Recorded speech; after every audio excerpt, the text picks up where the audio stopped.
Dunk of the playoffs so far? Well, wow, at age 41, he's still doing this, man. It's crazy. So we needed to break out top of the top, best LeBron playoff dunks of his career. We had 294 games to choose from. Oh, my goodness. So we'll start off with LeBron and the Cavs taking on the Bulls. One-handed monster slam right here. Cavs win in 5 for the first round of the East. He was 20 years old then. Now listen to Kevin Harlan on this one against the Celtics. Posey will defend. Oh! LeBron James with no regard for human life. Yes, and it's true. Yep. LeBron with the insane poster. 23 years old there. Now 2018. Look at this. Oh, my gosh. In the finals against the Warriors. So punch that ball through the rim. It's like a horse shot.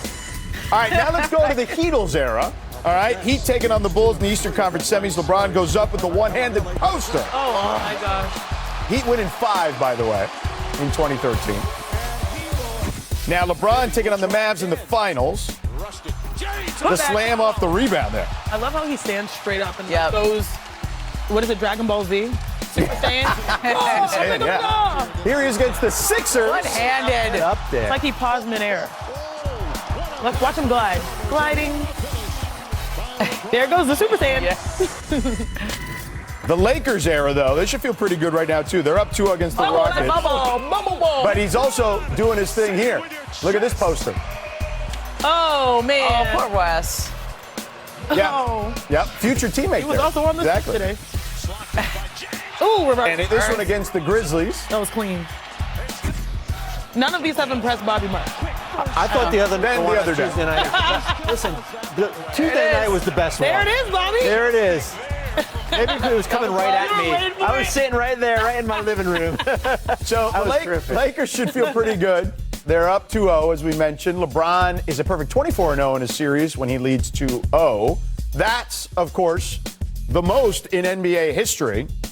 On the flip side, Kevin Durant, his teams are only 1-5 when going down 0-2. The Lakers have been throwing double teams at KD all series, and Jabari Smith says he needs to figure it out. It's on him to find ways to get himself involved in and get to his spots without excluding double team. Just because he's getting double team, we still need him to, be KD. So, there's still ways around it, and we got some fixes to it, and we're gonna be better next 2 games.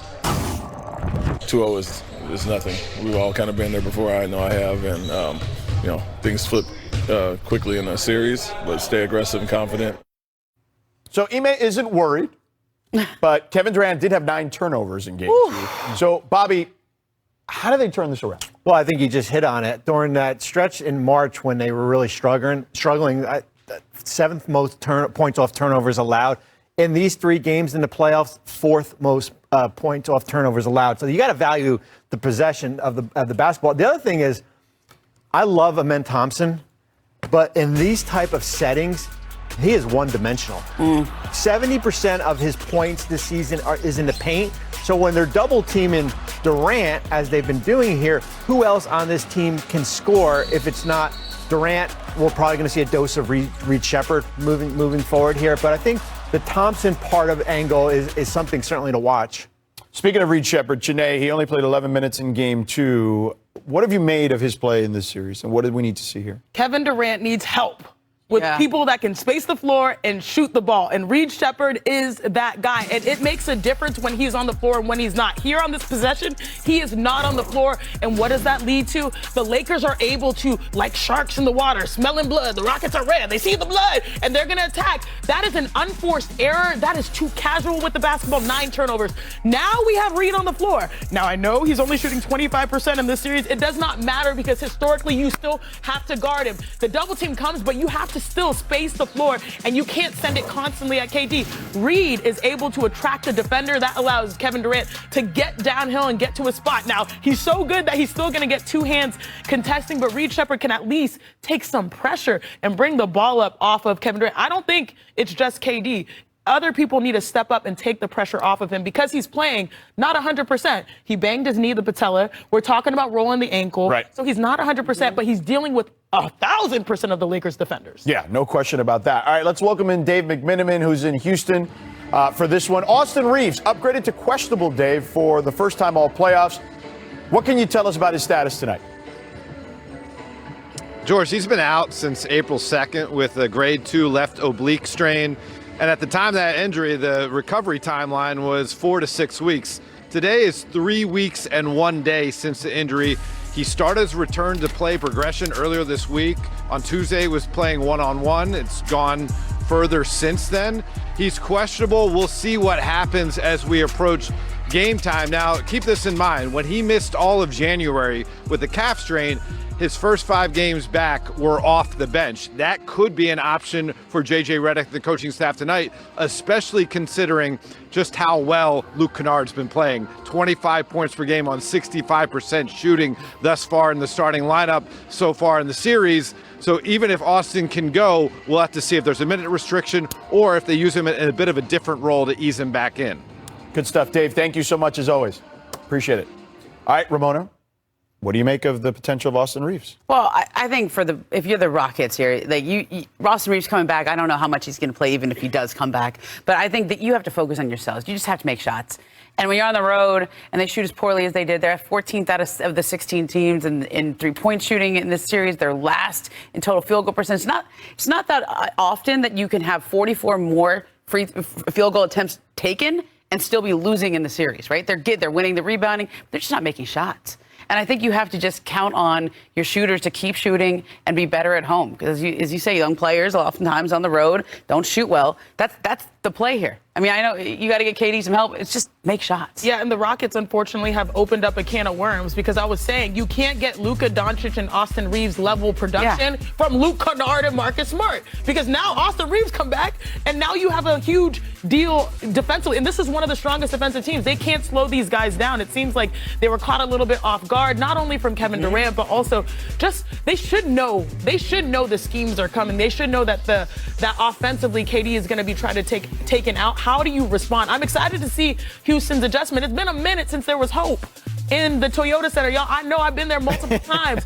The fans are ready. Courtside is sold out. Kevin Durant is here. You have to make the most of this. So, she mentioned the adjustments for the Rockets. What about J.J. Redick and the adjustment to the adjustment and the anticipation?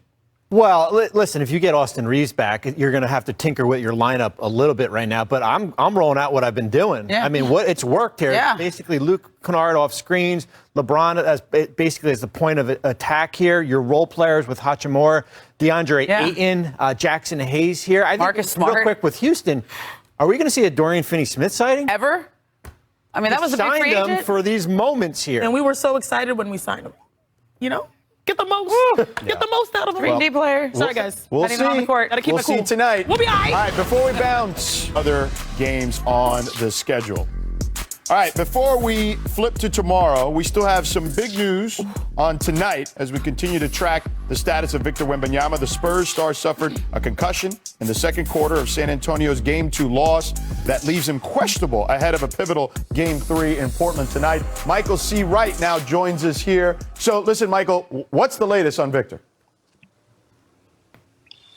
Well, the latest is Victor is definitely progressing through the process. We saw him this morning at shoot around, and let me tell you that the part of the process is a return to exertion process. Okay, that starts out as stationary bike riding.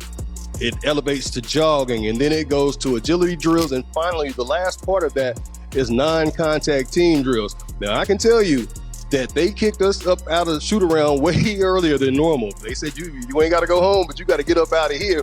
And then one of the team spokesmen said, you could probably guess why. So it sounds to me like he might be going through that last part of the return to participation exertion process.